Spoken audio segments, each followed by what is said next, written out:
Saya harus katakan Pilkada Jawa Timur 2024 ini membuat sejarah. 3 perempuan bertarung memperebutkan kursi Jawa Timur 1, provinsi yang mayoritas warganya adalah santri.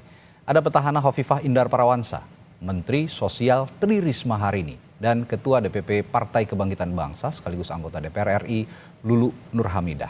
Lalu apa yang akan ditawarkan 3 Sri Kandi ini untuk memperebutkan hati lebih dari 31 juta pemilik suara di Jawa Timur? Kita akan bahas pagi hari ini bersama sejumlah narasumber. Ada Ketua DPP PKB Daniel Johan, Wakil Ketua Umum Partai Amanat Nasional Viva Yoga Mauladi, politisi PDI Perjuangan Aryo Seno Bagaskoro, dan anggota Dewan Pembina Perludem sekaligus pengajar hukum pemilu Universitas Indonesia Titi Anggraini. Selamat pagi Bapak-bapak, Ibu. Pagi. Assalamualaikum. Selamat pagi. Assalamualaikum. Waalaikumsalam warahmatullahi wabarakatuh. Saya ke Mas Daniel dulu nih. Mas Daniel, apa yang membuat PKB akhirnya percaya diri mengusung sendiri seorang perempuan hebat bernama Lulu Nur Hamidah? Ya, makasih. Pertama tentu mohon dukungan, mohon doa dari segenap rakyat Jawa Timur ya. Mbak Lulu bersama Mas Lukmanul itu mendapat kepercayaan dari kita semua dari DPP sebagai kader, salah satu kader terbaik. Ya. Kita ingin menampilkan yang fresh, yang segar, yang baru untuk Jawa Timur. Kepemimpinan baru yang lebih membawa kebahagiaan dan kegembiraan, keragaman bagi segenap rakyat Jawa Timur. Mbak Lulu meskipun fresh, tetapi pengalamannya itu sudah melalang buana ya. Sebagai aktivis baik nasional maupun dunia internasional.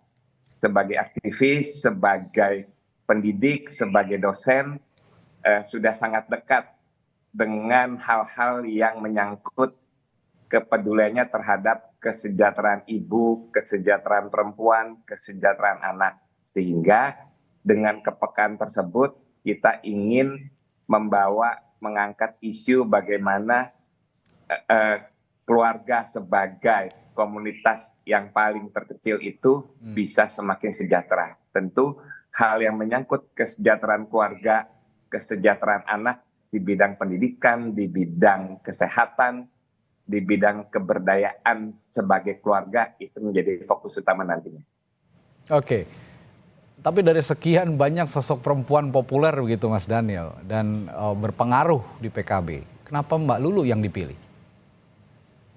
Mbak Lulu yang kita anggap paling tepat karena memang kepeduliannya terhadap dunia anak-anak, dunia ibu, dunia keluarga. Karena beberapa undang-undang, beberapa RUU yang menyangkut kesejahteraan perempuan ini, inisiator yang paling bersuara adalah Mbak Lulu. Jadi sudah memang kader yang sangat tepat untuk maju di Jawa Timur. Ya, padahal kan nama-nama lain seperti Ibu Ida Fauzia, ya pun kalaupun tokoh Nahdlatul Ulama ada Yeni Wahid begitu, tapi menurut PKB Mbak Lulu inilah yang punya representasi Jawa Timur, kira-kira begitu ya Mas Daniel, dengan kebutuhan-kebutuhan yang ada sekarang. Iya, seluruh kader sudah menjadi pembahasan secara matang dan pilihan terbaik untuk Jawa Timur saat ini adalah Mbak Lulu. Bahkan itu kita dibahas sampai subuh itu.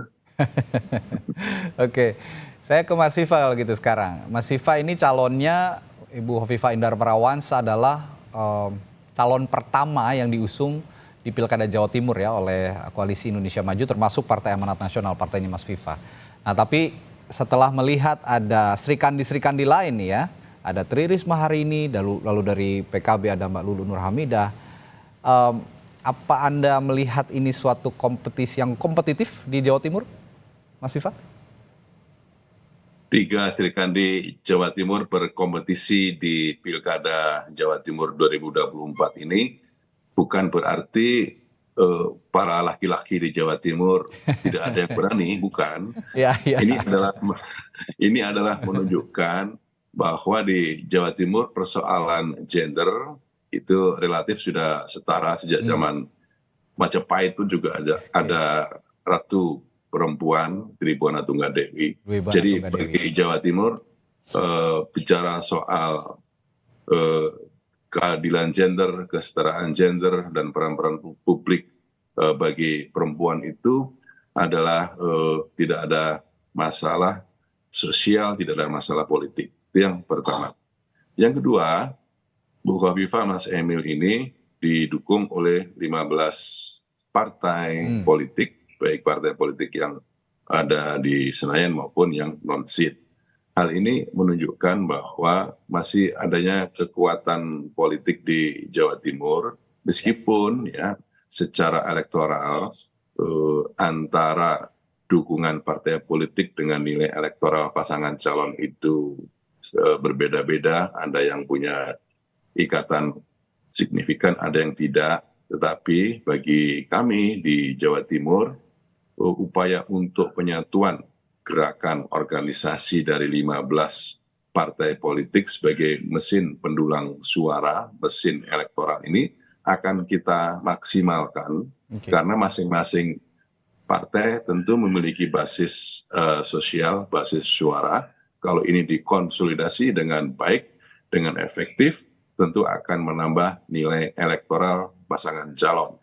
Jadi kami tetap menganggap bahwa siapapun kompetitor dari Bu Khofifah Mas Emil tetap akan kita perhatikan dengan serius, tetap kita fokus dalam rangka untuk memenangkan Khofifah Emil sekali lagi di Jawa Timur. Tapi pernah menyangka nggak Mas Viva? Pilihlah calon yang memiliki pengalaman sebagai gubernur dan wakil gubernur. Tapi pernah menyangka nggak sebelumnya Mas Viva, Koalisi Indonesia Maju ini akan dilawan oleh Sri Kandi lainnya? Karena Bu Khofifah kan sebelumnya santer banget, dikabarkan sepertinya akan melawan Kota Kosong. Taunya yang muncul dua Sri Kandi lainnya tanpa meragukan juga kapasitas Ibu Khofifah sebagai Sri Kandi, sebagai perempuan hebat. Tapi pernah menyangka nggak akan dilawan juga oleh perempuan-perempuan hebat ini? Kami tidak kaget, kami sudah memprediksi sejak awal bahwa kalau Kota Kosong sih rasanya kecil kemungkinannya Mas Radi, tapi bagi kami siapapun kompetitor kami telah siap dengan memakai partai politik yang ada, dan kita memaknai bahwa Pilkada Jawa Timur 2024 ini adalah bagian dari proses demokrasi untuk meningkatkan kesadaran politik rakyat, dan tentunya rakyat juga memiliki preferensi pemilih yang masing-masing berdasarkan kepada ikatan sosial, kepada social identity. Itu juga mereka tentu memiliki ikatan-ikatan khusus. Tapi bagi kami di luar itu, kita akan membuat sebuah komunitas baru, membuat gerakan-gerakan baru dalam rangka untuk mengefektifkan konsolidasi mesin partai. Dan strategi kami seperti biasanya juga melakukan pendekatan ke masyarakat untuk sosialisasi, mengkampanyekan program-program untuk melanjutkan dan menyempurnakan, dan ini akan bisa membawa hasil yang baik saya rasa bagi Provinsi Jawa Timur. Mas Seno, saya bertanya dalam konteks pemilihan PDI Perjuangan terhadap sosok hebat Tri Risma hari ini, yang sebenarnya semua publik juga awalnya nyangka nggak nyangka begitu ya, tapi ternyata terwujud juga seorang Tri Risma hari ini diusung menjadi calon gubernur di Jawa Timur oleh PDI Perjuangan. Apa latar belakang Tri Risma hari ini ditunjuk, yang saya yakin penunjukan ini juga dibalik peran perempuan hebat lainnya di belakang itu? Ada Ketua Umum Anda, Megawati Soekarno Putri.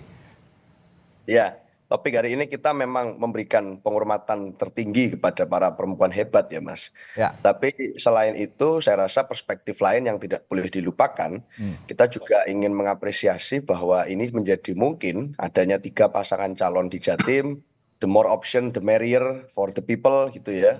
Semakin banyak pilihan semakin baik untuk masyarakat, karena ini dimungkinkan oleh putusan MK terbaru yang memberikan ruang bagi setiap partai politik untuk bisa mendorong kader-kader terbaiknya. Dan ini terbukti di Jawa Timur, akhirnya ada 3 calon yang ketiga-tiganya tentu adalah sosok yang punya kredibilitas dan kompetensi di bidangnya masing-masing. Dan hari ini kami percaya bahwa Bu Risma lah yang dapat menahkodai Jawa Timur dengan sangat baik, dengan paling baik, karena memang secara pengalaman panjang beliau, baik sebagai wali kota Surabaya 2 periode maupun sebagai Mensos. Ini saat menjadi wali kota, saya rasa hingga 5 tahun belakangan itu masyarakat di Jawa Timur, di Surabaya yang ingin Bu Risma untuk comeback di Jawa Timur, itu rasanya hampir tiap hari itu Bu Risma ditungguin masyarakat untuk kembali ke Jawa Timur. Artinya apa? Bu Risma sendiri yang menyampaikan kemarin bahwa beliau akhirnya nggak kuat, tidak kuasa untuk tidak kembali ke Jawa Timur karena doa masyarakat Surabaya yang pernah mengalami rasanya dipimpin oleh beliau selama 2 tahun, selama 2 periode, termasuk saya yang dulu juga dipimpin oleh Bu Risma pada waktu itu. Artinya apa?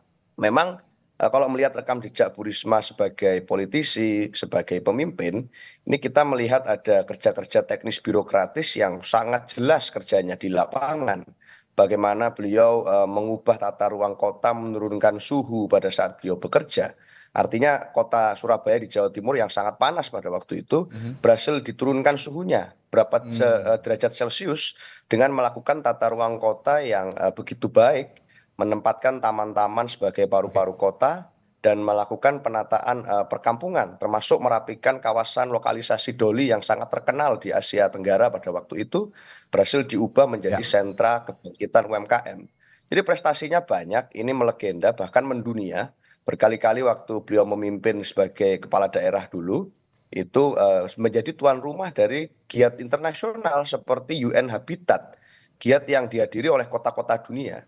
Sehingga saat bicara tentang konteks Jawa Timur sebagai hub ekonomi baru, utamanya dalam konteks pasca nanti status ibu kota akan berpindah lebih ke timur, ke IKN tidak lagi di Jakarta, maka Jawa Timur ini akan menempati posisi yang sangat sentral dalam konteks menjadi hub bagi berbagai daerah strategis di Indonesia saat menyambung ibu kota baru. Maka diperlukan pemimpin yang mampu berdiplomasi di dunia. Itu Bu Risma punya semua syarat-syarat. Artinya Mas Seno, Anda mau mengatakan Ibu Risma yang dikenal sebagai wali kota Surabaya saat itu dengan berbagai terobosannya, pola-pola prestasi di Surabaya inilah yang juga akan dijual begitu di Jawa Timur nanti? Pastinya, artinya itu yang apple to apple ya. Menjadi kepala daerah tentu harus melihat bagaimana rekam jejak beliau secara utuh. Dan yang paling relevan untuk dikomparkan kira-kira bagaimana gaya kepemimpinan beliau ya pada saat menjadi sesama kepala daerah. Dan saya rasa kepemimpinannya sangat top chair pada saat beliau melakukan itu. Dan Bu Risma sebagai politisi terkenal sangat bersih. Artinya mengusung bagaimana transparansi, kemudian menggunakan berbagai macam cara untuk melakukan kerja-kerja politik yang bersih dan anti korupsi. Maka slogan yang diteriakkan setidaknya 2 hari terakhir di akar rumput terkait Bu Risma ini adalah resik-resik Jawa Timur. Itu yang menjadi satu semangat bersih-bersih Jawa Timur, karena memang beliau juga terkenal dengan sapu sapu yang untuk membersihkan taman yang selama ini memang beliau fotonya identik dengan foto itu. Jadi resik-resik Jawa Timur itu mencerminkan spirit seperti itu. Tapi satu kalimat yang saya highlight dari Anda tadi, Mas Seno, the more option, the merrier. Begitu Mbak Titi. Kalau di pilkada lain, termasuk di Jakarta, sepertinya anti klimaks begitu. Tapi kalau di Jawa Timur klimaks, Anda sependapat dengan apa yang saya katakan? Ya, saya sepakat ya, karena kalau anak zaman now itu kan sekarang suka bilang menyala abangku begitu ya. Kalau ini menyala jatimku, menyala perempuanku begitu. Jadi kami ada satu grup namanya Maju Perempuan Indonesia dan itu ada perbincangan yang sangat hangat dengan fenomena Pilkada Jatim. Dan salah satu anggota kami menyebut bahwa Jatim menjadi etalase perjuangan perempuan politik Indonesia. Karena ini mencetak sejarah pertama kali Pilkada Gubernur dengan all female candidate sebagai calon gubernur. Jadi kalau calon gubernur kita sudah sempat punya sebelumnya yang perempuan, tapi yang betul-betul tiga-tiganya perempuan. Itu baru sekarang. Nah, di Harian Kompas juga hari ini dibahas kan soal kontestasi Jawa Timur dan disebut di sana ini menjadi titik balik untuk kemudian merebut narasi dan membuktikan bahwa perempuan politik Indonesia itu layak bisa diberi kesempatan dan mendapatkan jabatan dan juga kemudian ini menandakan bahwa perempuan politik Indonesia itu punya posisi tawar, punya kapasitas, punya kompetensi, dan saya kira partai politik ketika dia mendapatkan keleluasaan untuk mengusung sendiri kandidatnya, ternyata perempuan layak diberikan kesempatan itu dan bisa melahirkan kompetisi yang kompetitif. Jadi ini mudah-mudahan ya akan juga menjadi pembuka dan harapan kita yang lebih bisa mewujud di Pilpres. Kita akan punya kandidat perempuan juga. Karena selama ini sejak 2004 sampai 2024 belum pernah ada kandidat perempuan untuk Pilpres kita. Jadi ada beberapa pelajaran yang kita bisa ambil, Mas Radi. Yang pertama, ketika partai diberikan kanal untuk mengusung kader terbaiknya, untuk kemudian bisa leluasa mendapatkan akses pada pencalonan, maka ruang perempuan juga akan terbuka. Jadi ketika akses pencalonan itu misalnya terbatas oleh koalisi yang menyaratkan 20% kursi atau 25% kursi, maka perempuan dia akan saluran untuk mengakses pencalonan menyempit. Tetapi kemudian ketika partai, tadi seperti disebutkan oleh Mas Aryo ya, itu ketika saluran itu diberikan kesempatan pada partai untuk mendapatkan tiket pencalonan, maka peluang perempuan akan lebih terbuka begitu. Bukan hanya misalnya di Jatim ya, di Banten akhirnya Airin juga mendapatkan kesempatan. Coba kalau kemudian tidak ada putusan MK, mungkin terbelenggu juga. Thanks to putusan MK ya sejauh ini. Dan ternyata kalau kita lihat ini 3 perempuan ini kan semuanya aktivis kalau boleh disebut ya. Bu Hovifa, Bu Risma. Dan uniknya nih dua-duanya pernah menjadi mensos. Nah, ini yang akan saya tanyakan. Ini juga pendekatan yang baik nih, karena kalau urusan mensos itu kan dekat dengan kelompok marginal, dengan mereka yang terpinggirkan dan bagaimana pemenuhan hak begitu. Jadi kepemimpinan yang akan dipunya tidak akan jauh dari kepemimpinan yang etis tentu saja. Mbak Lulu orang yang sudah sangat teruji dari sisi perjuangan RUU menjadi undang-undang tindak pidana kekerasan seksual. Itu sejarah bagi parlemen kita, pendukung terdepan RUU perlindungan pekerja rumah tangga, kesejahteraan ibu dan anak. Jadi saya kira Jatim ini kalau saya bilang to the max lah ya kompetisinya. Sementara Jakarta ini agak-agak landai begitu. Dan sepertinya pertarungannya juga akan sangat substantif gitu ya. Dengan isu-isu yang mengerucut di kalangan masyarakat Jatim, termasuk tadi pendekatan kelompok marginal, isu-isu perempuan, lalu isu-isu kesejahteraan, mengingat 2 calonnya adalah yang satu mensos, masih mensos begitu, yang satu lagi bekas mensos, dan yang satu lagi adalah aktivis perempuan tulen kayaknya begitu kira-kira. Nah, dari komposisi seperti itu pertarungannya di tanah santri ini akan kayak gimana nanti kira-kira? Iya, ini memang menarik ya, karakter Jawa Timur kan berangkat dari rumah besar Nahdlatul Ulama juga.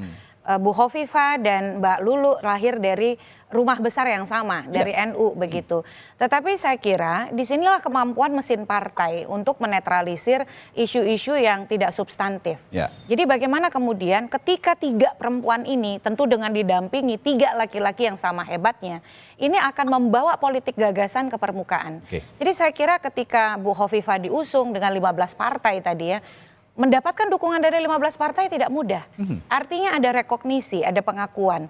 Lalu kemudian partai besar PDIP memberikan peluang itu kepada Bu Risma dan Mbak Lulu ya dari PKB. Artinya partai sudah siap nih dengan narasi yang betul-betul narasi gagasan program.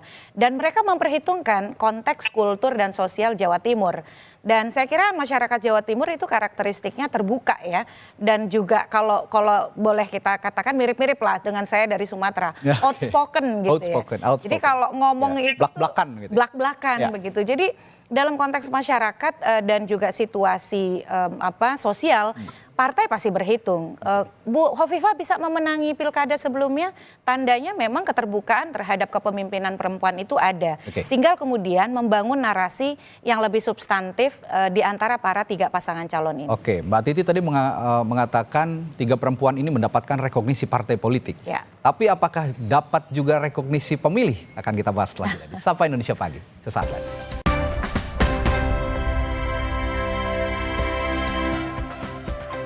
Kembali di Sapa Indonesia Pagi dengan topik yang sangat menarik pagi hari ini, membicarakan 3 Sri Kandi yang akan berlaga di Pilkada Jawa Timur.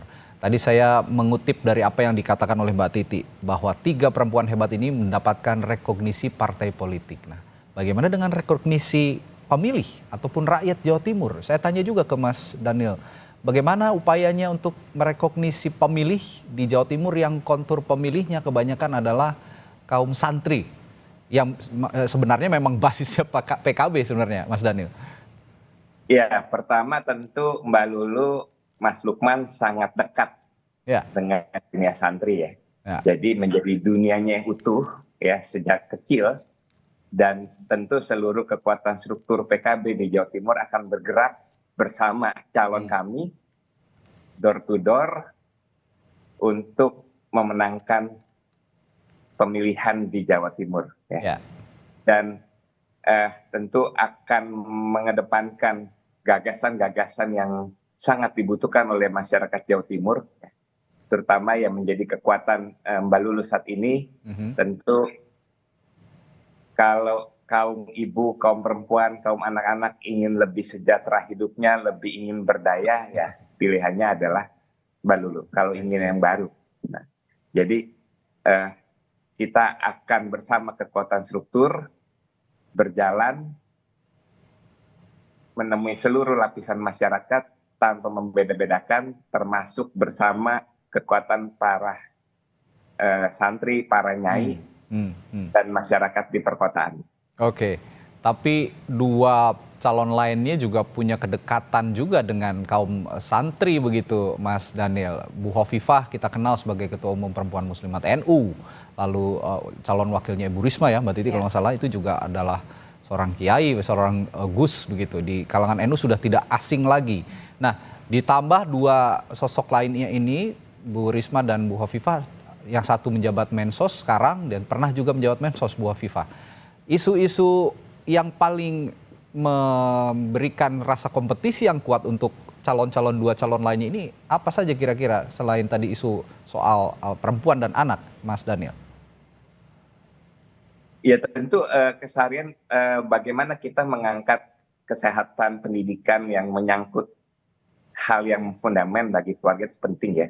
Tetapi ke depan juga kita harus mengangkat bagaimana memulihkan kembali, memperkuat industri menengah di Jawa Timur.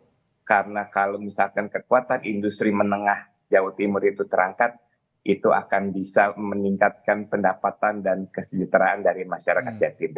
Karena salah satu kekuatan dari Jatim adalah bagaimana industri yang saat ini mulai melemah, itu bisa kita memberikan kekuatan, kita bisa memberikan insentif.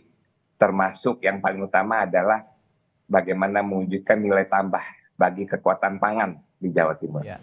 Yang bikin seru memang Jawa Timur ini adalah PKB ini memang basisnya di Jawa Timur ya. Jawa Timur adalah kandangnya PKB. Nah, saya sekarang ke Mas Viva.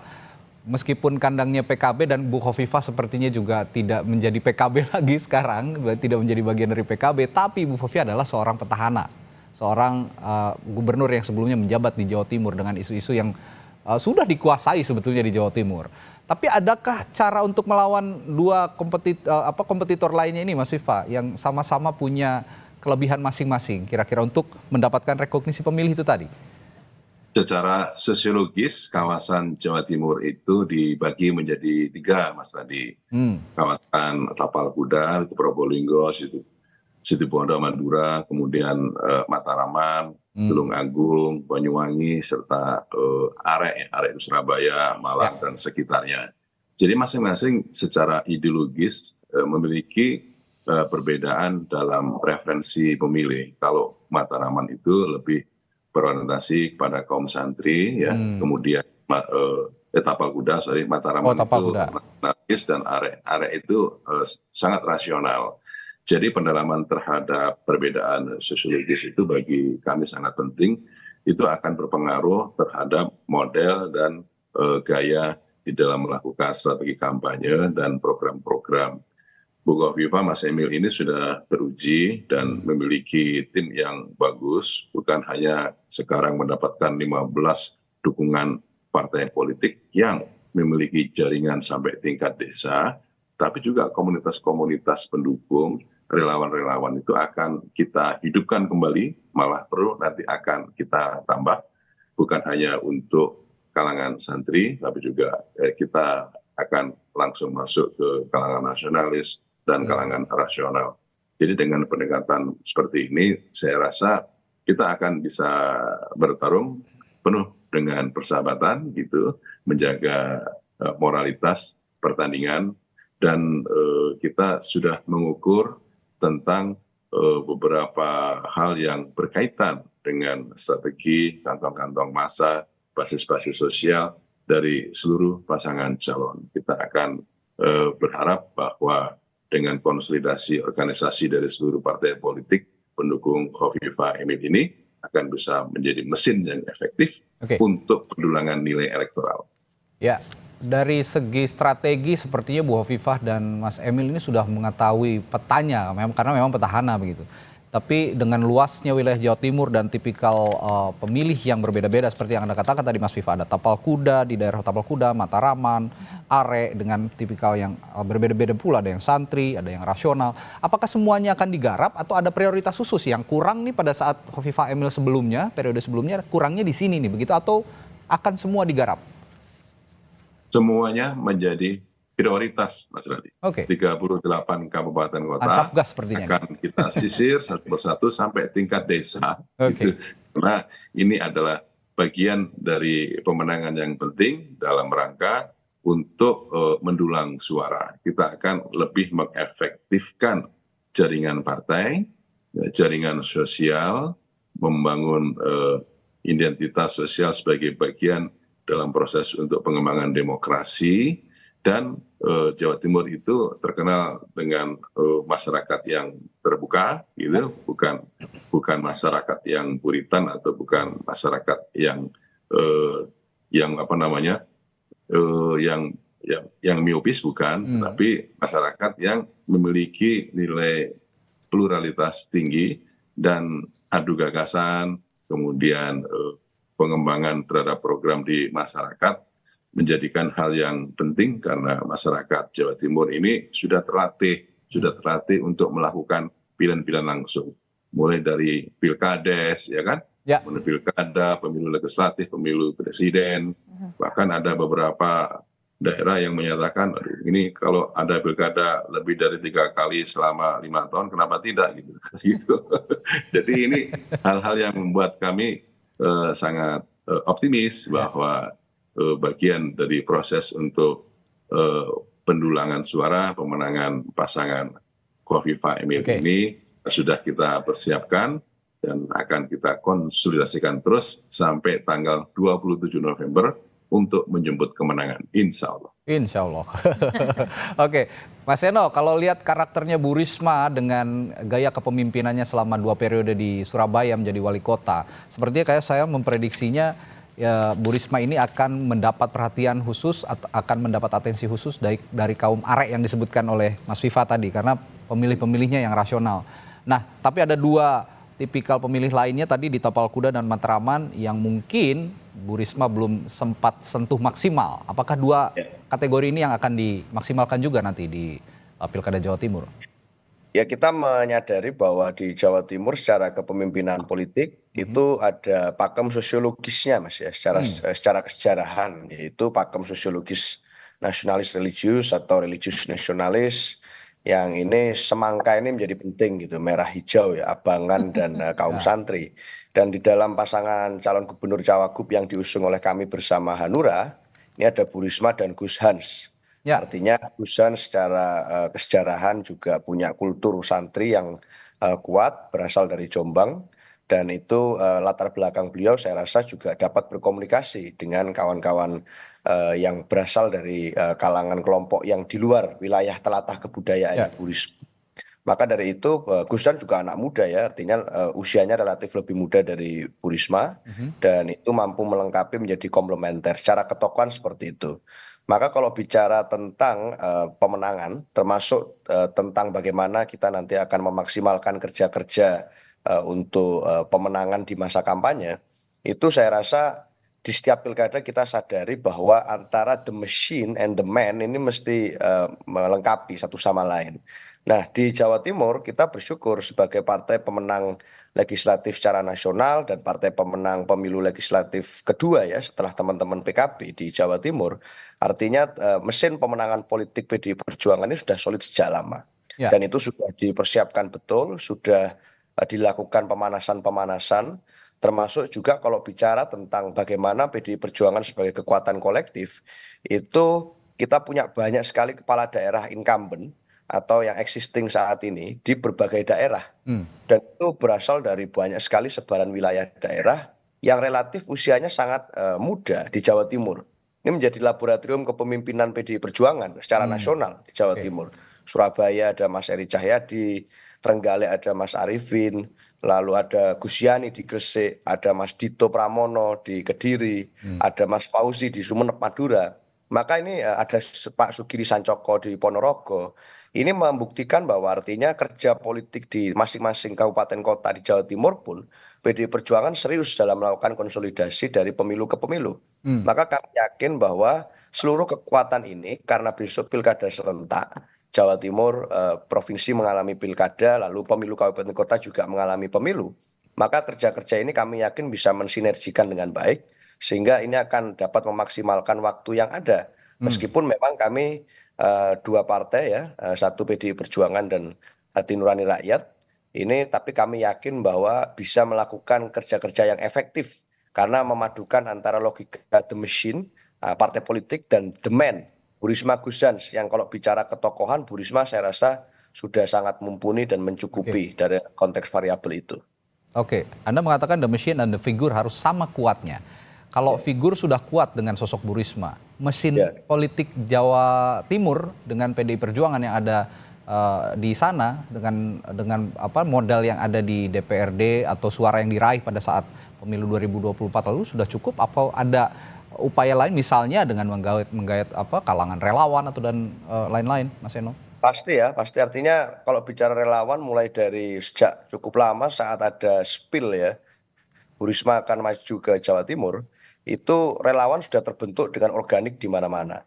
Artinya seperti yang saya sampaikan di awal tadi, doa masyarakat yang dulu pernah menginginkan Bu Risma untuk maju di Jawa Timur, ini kan bukan pertama kali Mas, orang mendorong Bu Risma untuk maju di Jawa Timur. Artinya di pilgub sebelumnya pun sudah ada selentingan suara itu. Masyarakat di Jawa Timur berharap yang maju adalah Bu Risma pada waktu itu. Artinya saat ini sudah terjadi, ini adalah keinginan yang terlambat gitu lah. Jadi artinya sudah ada dulu tapi terwujudnya baru sekarang. Maka relawan yang terbentuk itu banyak. Jadi saya yakin bahwa ya kalau di Jawa Timur teori the machine and the man-nya agak berubah ya dalam konteks sekarang, berarti the machine and the woman. Karena semuanya perempuan gitu ya. Dan ini saya percaya bahwa kerja-kerja politik kita secara mesin politik juga akan melengkapi bagaimana ketokohan Bu Risma itu sangat diakui. Tidak hanya di Jawa Timur, tetapi juga di berbagai kota dunia dulu diakui kepemimpinan beliau. Oke, saya lagi-lagi mengutip pernyataan Anda, the machine and the woman, Bu Mbak Titi. Kalau melihat tiga figur perempuan ini dengan kontur yang dikatakan oleh Mas Viva, ada di apa kontur pemilih di Tapal Kuda, Mataraman, Are begitu. Kira-kira dari tiga sosok ini yang menonjol di masing-masing tipikal pemilih itu di mana saja nanti? Ya, Mas Radi jangan lupa ya, ini pilkada serentak, pilgub dan kabupaten kota bersamaan. Ya betul. Tadi disebut misalnya oleh Mas Haryo beberapa kepala daerah petahana dari PDIP yang sekarang sedang menjabat, semuanya kok calon tunggal ya. Nah artinya mereka kan bukan hanya didukung oleh PDIP di daerahnya, tapi juga didukung oleh partai politik yang juga di dalamnya ada partai politik pendukung Bu Hovifah dan juga Mbak Lulu. Artinya memang tidak bisa homogen ya strategi pemenangan menggunakan mesin partai yang eksekutifnya sekarang juga sedang berlaga. Jadi perlu strategi juga akhirnya. Contoh di Surabaya, 18 partai itu mendukung petahana Wali Kota Eri. Nah sementara kan pilgubnya itu Ibu Risma.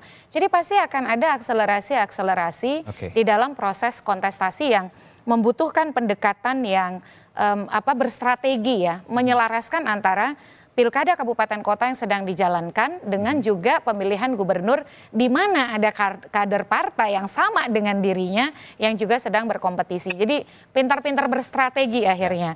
Nah soal tiga karakter ini saya kira masing-masing ini punya kelebihan. Kenapa misalnya Ibu Risma dan Mbak Lulu dorong oleh partai? Karena partai juga ingin membuktikan bahwa kalau Ibu Hovifah bagus, kami juga punya perempuan yang sama bagusnya dari PDIP dan dari PKB, kira-kira kan begitu. Dan dalam konteks ini pendekatan-pendekatan ketika tiga-tiganya perempuan, saya yakin bahwa isu diskriminasi gender tidak akan muncul. Dan ini pendidikan politik yang sangat bagus bagi publik kita, bukan hanya untuk Jawa Timur, tapi juga untuk Indonesia begitu. Jadi kalau bicara strategi tentu saja PKB dan PDIP kan main sendiri nih ya, single fighter. Sementara yang satu lagi 15 partai. Tetapi bukan berarti karena single fighter lalu kemudian pendekatannya hanya menyasar basis khas dari partai. Karena di pilkada itu satu orang, satu suara, satu nilai. Satu pun suara harus diperebutkan karena bukan seperti Jakarta yang 2 putaran. Dia 1 putaran saja. Jadi memang harus ada mesin partai yang bekerja secara optimal dengan pendekatan yang juga menyasar 3 karakter ini. Tapi yang senangnya kan kita bicara calon gubernur perempuan ya. Dan yang berbicara adalah 3 politisi laki-laki yang sangat hebat begitu. Merepresentasikan mereka-mereka yang perempuan. Merepresentasikan bahwa dunia politik itu memang harus ramah terlepas apapun jenis kelaminnya, dan lagi-lagi ini pendidikan politik yang sangat bagus, breakthrough, terobosan bagi jalannya demokrasi lokal di Indonesia. Dalam konteks itu, the last but not least, pertanyaan saya adalah kita akan melihat bigger picture-nya.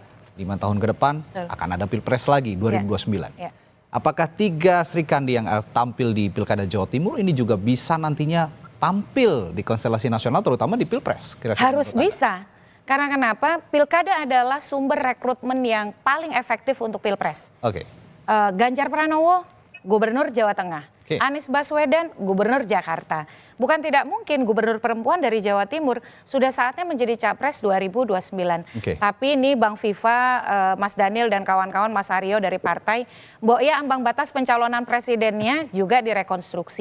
Kalau sekarang kan masih 20% kursi atau 25% suara sah. Kalau itu bisa direkonstruksi lebih mudah, misalnya semua partai parlemen bisa mengusulkan pasangan calon, maka kita akan punya potensi paling sedikit 3 pasangan calon presiden, wakil presiden kalau diantara mereka saling berkoalisi. Jadi harapan ada di pundak bapak-bapak yang ada di layar ini. Baik, saya sangat excited sekali, sangat tertarik sekali dengan topik kita pagi hari ini, membicarakan 3 Sri Kandi yang akan tampil di Pilkada Jawa Timur, dan saya yakin Anda juga akan punya perhatian khusus terhadap Pilkada Jawa Timur yang diikuti oleh 3 Sri Kandi hebat ini. Ada Ibu Hovifah Indar Parawansa, ada Ibu Tri Risma Harini, dan Mbak Lulu Nur Hamidah. Kita lihat nanti pertarungannya seperti apa ya Mbak Titi. Kita juga akan melihat bagaimana 3 perempuan hebat ini bertarung memperebutkan kursi Jawa Timur 1, dan terlebih mungkin misinya 2029. Harus ya, kalau dari Mbak Titi sebagai kaum perempuan, harus ada kaum perempuan yang bisa tampil di Pilpres 2029.